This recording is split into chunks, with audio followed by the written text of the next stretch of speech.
So again, I will be talking to you about another poem in the Romantic area, which is called Silent Silent Night by William Blake. And so the claim that I'm making is that it wants to hold on to some tradition, but we can also see can see some points in the poem where it breaks from traditional forms. In particular, the poem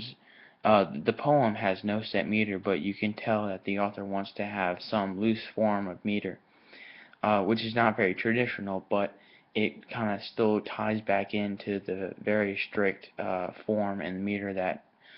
previous times and previous poets have used. Also, the rhyming of the stanzas is important because it kind of falls in the line of traditional poetry as well as the meter that came before this, but it starts to break away. Lastly, we see that the people are starting to go toward feeling, and it and we can see this by the last couple stanzas where it goes to joy instead of religion, which was the main kind of focus on the first two stanzas. And so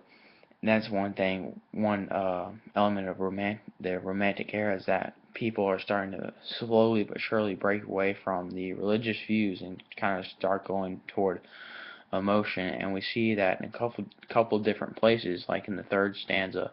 and the second and third line of the third stanza, and it says, "Sweet joys betray."